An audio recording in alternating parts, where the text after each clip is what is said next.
Hey, Apophis here. This is the second part of our guide from taking a fresh character to PvP ready state. In our last video, we upgraded our longsword to +10, or you could have substituted that for whatever your favorite weapon is. And we also got a few levels, and we also leveled a boss weapon up +4, which is pretty surprising. In this video, it's mostly about getting Flynn's ring, which is a huge endeavor on its own, but it is completely worth it as Flynn's ring adds 50 raw attack if you're below, I believe, 64 max weight. And every point past there causes it to decrease in power by 1 point. So if you're using 3rd Dragon Ring, that's 9 vitality. If you're using Ring of the Embedded, you could probably have like 7 vitality to 9. So yeah, the first step is we're going to be going through Earthen Peak, not because we really want to, but because we need to get to Iron Keep. To make it down the well, we either need more levels or a piece of gear that decreases fall damage.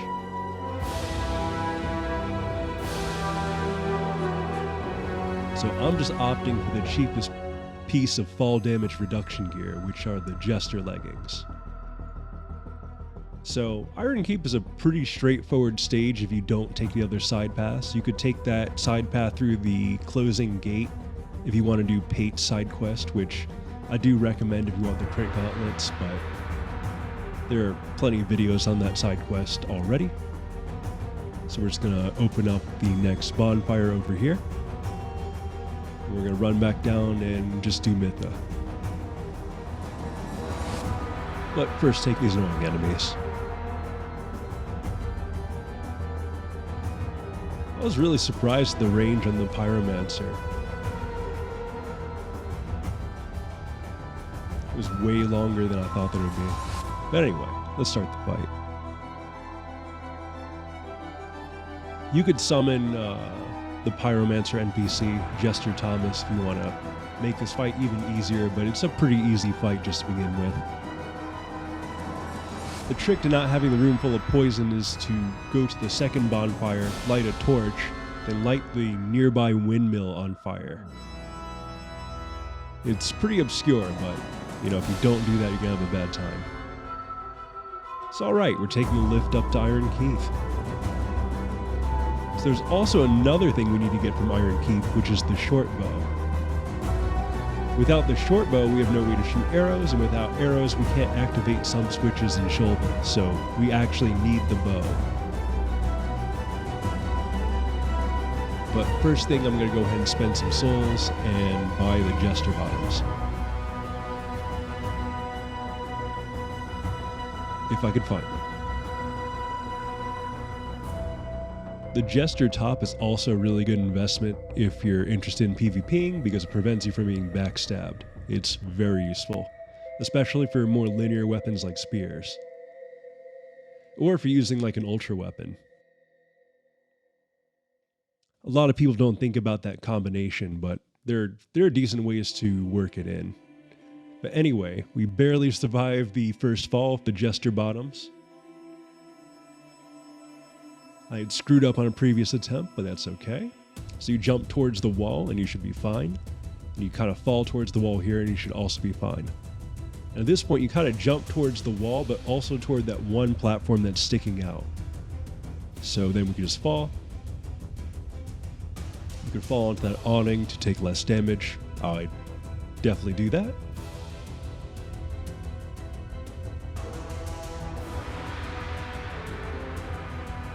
You're going to want to kill this lizard because it drops the Dark Knight Stone, which is one of the few that you're going to get for free. That lets you enchant your weapon with dark. And yeah, I was having a bad time here. I basically whiffed every single swing on hitting those exploding guys, but luckily they only explode once.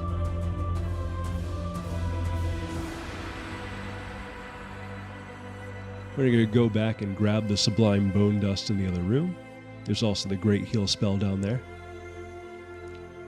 So just take out this one Cyan Knight, and you should be good.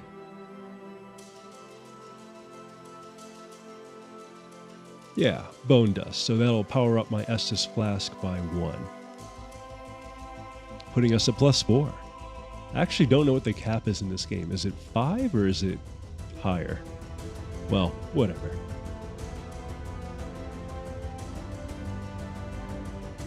I'm actually kind of out of resources, so I was getting a little paranoid. If I hadn't gotten, jihaded on so many times, I think I would have had more to spare. There's a token of spite down there if you want to join the Brotherhood of Blood. We can go into that in a separate video. So you just want to fall down, then fall through the hole, and that'll take you straight to the bonfire. If you try to get too creative, you're going to get lost. You're not going to get the bonfire. You're going to have a bad time. Just make that drop through those 2 broken floors and just be done with it. So you want to cross that little bridge. Or, excuse me, you want to jump to that bridge over there. And don't worry about lighting all the torches. There's an NPC that spawns if you light every single torch, but unless you're a collector, I wouldn't be too concerned.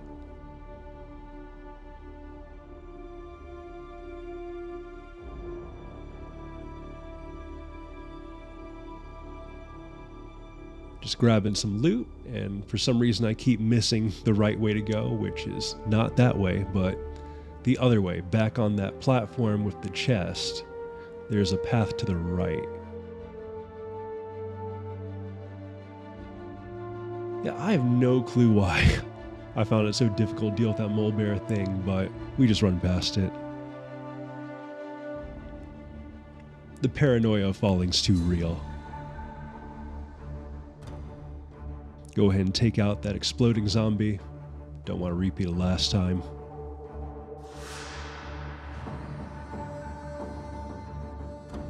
And we're almost to the next bonfire. I didn't realize there was another exploder in that pot. Usually I just run straight in, but yeah, watch out to not get hit by those flame hollows in the back. They definitely hurt. Second bonfire. We're going to continue our descent.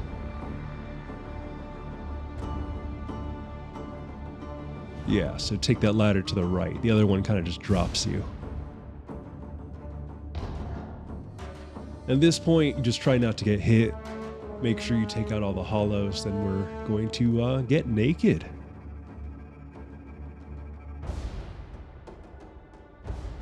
And there's a few goodies down there too. Basically, you don't want to break those corrosive urns with your equipment, otherwise you're going to waste a ton of souls repairing it, so make sure you unequip everything and roll through there. Grab the petrified branch. Put your gear back on and get ready to do the worst stage in Dark Souls 2. The Black Gulch.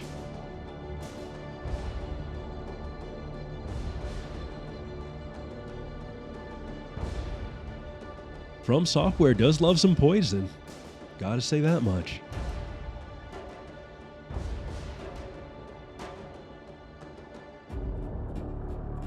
And yeah, those hand things can really destroy your life bar. As you saw there, don't be too hasty about that. You could definitely end up dead very quickly because you have no defenses, or at least I didn't.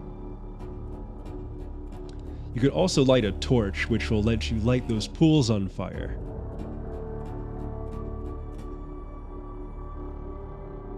That's a good way to clear them out and get some large Titanites if you feel like it, but I just decided to make a mad dash for the boss,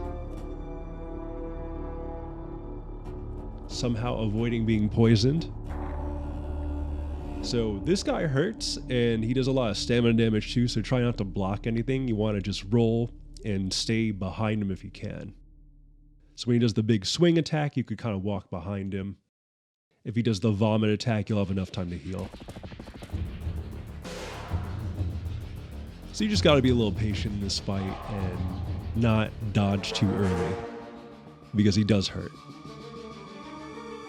Also, when he starts charging up like a gray projectile, he'll make an explosion around him. You want to back off from that. I think it's like pure dark damage, so most shields will not do a good job blocking it. Yeah, so you just saw that right there.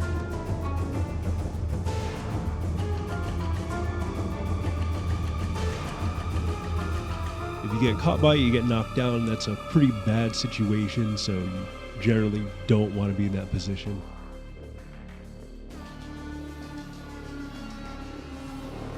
I get hit by the third hit in the combo again, but screw it, we're just going to finish him.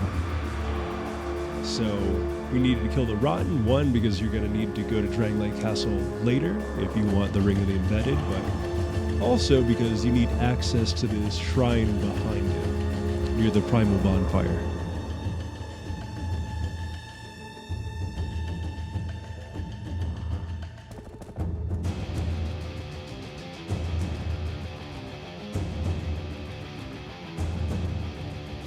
So at this point, I had some more materials on hand, so I decided to enchant my Warp Sword of Dark and actually change my Longsword to Lightning.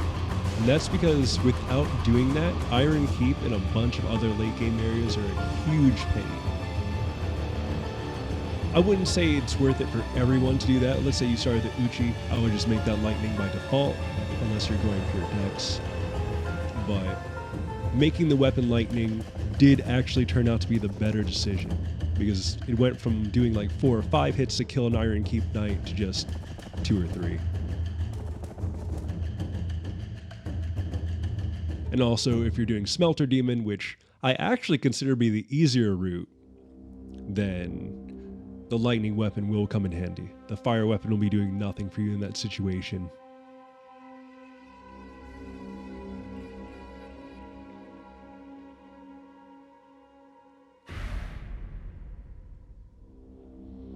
So the thing about Iron Keep is you kind of just want to be patient. If you're not patient, you're going to get beat down horrifically. So make sure you're very methodical about removing all of the enemies. And just approaching each room like kind of slowly, so you only aggro 1 or 2.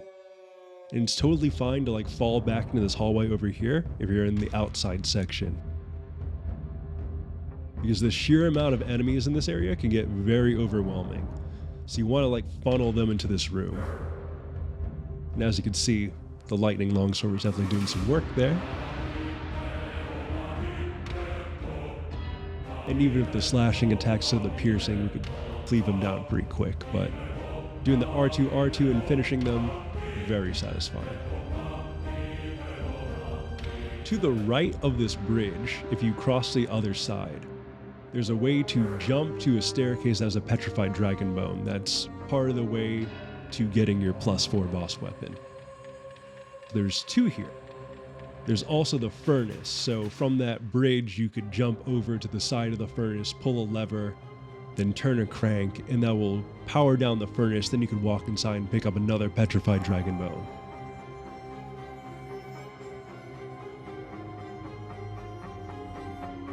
I stopped and looked for Lucatiel's sign, but unfortunately I didn't talk to her in Earthen Peak, so it wasn't here.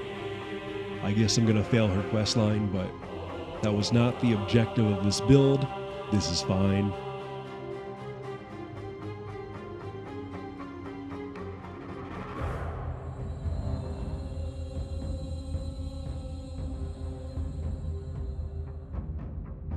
Smelter Demon fight. You kind of just want to stay behind him. And actually, I found this fight to be easier unlocked. If you lock on, it's harder to actually get out of the way of a lot of his horizontal attacks. And he seems to do his explosion more. Unlocked, he rarely ever did the explosion. Maybe that's placebo, but I swear every other time I've done this fight, it's been pretty horrific if you're locked on. But unlocked, I was moving faster. I was able to dodge at different angles and made it way less annoying.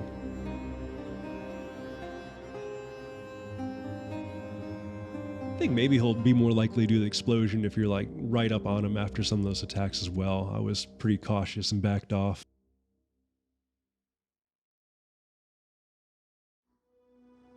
Yeah, I was pretty surprised he didn't explode at all. Maybe it was just RNG, who knows. But you could use the bonfire above, walk back in the room, and kill Pursuer real quick for a Ring of Blades +1.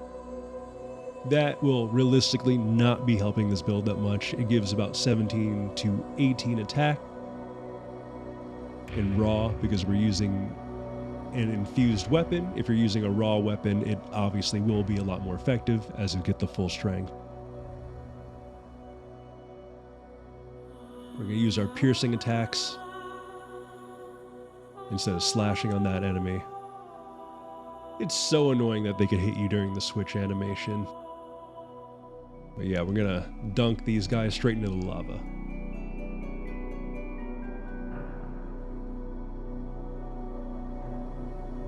Yeah, I realized that was a pretty bad idea, so I got the idea to lure them all onto the flamethrower statue. That's a good way to just clear this room. As long as you stand about here and you could block some of the attacks or just get out of the way reasonably, pushing them into the flamethrower is a pretty good way to take care of all of them.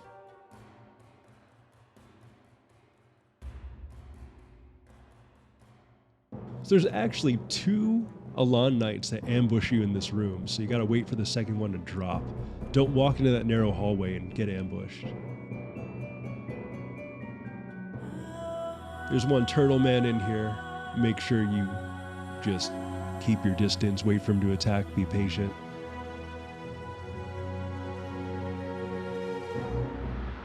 Great, another one. I forgot about him. So we're gonna pick up the bow, and I was invaded at like the worst possible time. I was almost dead, but that's fine. We're gonna make that invader run through the whole trap gauntlet to chase us anyway. You know, if they get hit, that's a bonus. If I have to deal with it, they have to deal with it.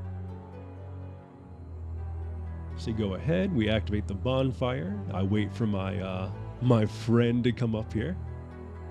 Look at that. They're thirsty for it. Get a good 2 longsword swings, make a trade there, make another trade. They're almost dead. That regen ring is pretty shit in this game compared to Dark Souls 3. Free effigy, why not? Also, I'm pretty sure they're using an ice rapier in their offhand, so don't feel too bad for them.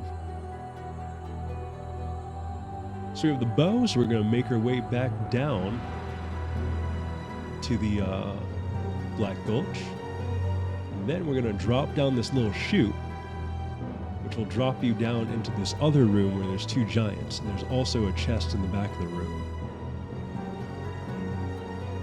So to enter Shulva, you need to kill these 2 giants to get the key to open the door that will let you get the key to enter Shulva. So that chest is a pretty good load. You get a petrified dragon bone, and you get the Ring of Giants +1, which adds a good amount of poise. I feel like it's 20 poise. It could be more though, but it's sometimes enough to get you to a break point, depending on how free your rings are, of course. So we're using some of those poison arrows we picked up earlier. And yeah, just doing it the cheap way. Just poisoning them, waiting. I was changing some albums on stream, listening to some music, chilling out.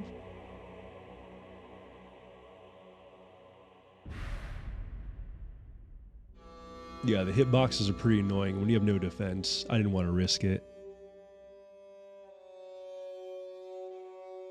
Great. So we get that key. Now we're going to drop, kind of like we did before, to get to Black Gulch and the gutter. But we're going to drop onto that platform where there's a ladder. So we're going to climb up the ladder, and we're going to open the door with that key that we got from the giants. That key also opens up the door to Havel's armor in the gutter. Havel's armor has the best poise in the game.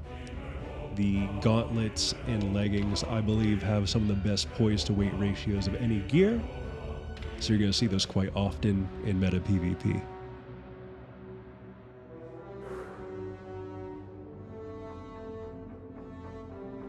So yeah, we go back to the shrine past the Rotten, we go into Shulva, and we're definitely going to make use of the lightning element here as well. And all those rotating block type things, you could hit them with an arrow or you could hit them with a physical attack. So you see that one out in the distance. If you wanted to raise a platform, you would have to shoot it with your bow, which is why I'm saying we need a bow.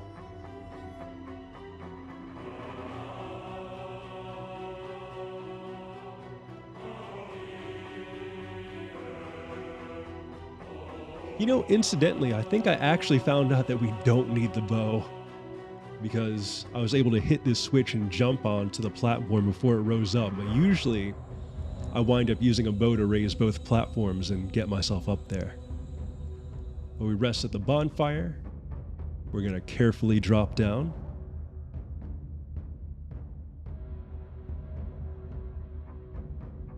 These enemies are super annoying, by the way. Everything poisons you here.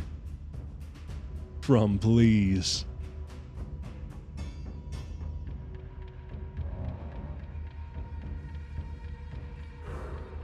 Make our way down, and the dragon clears a path for us. Normally you have to fight a bunch of dudes on this bridge, but the first time you do it's pretty easy.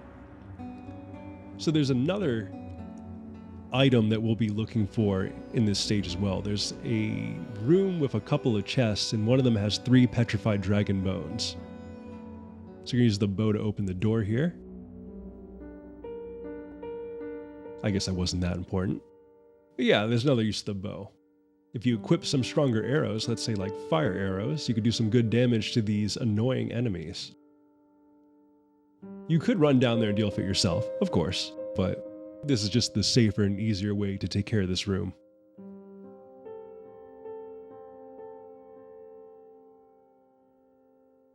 And I just went ahead and equipped my unupgraded Old Knight set because it's the most defense that I could get without having to use any souls.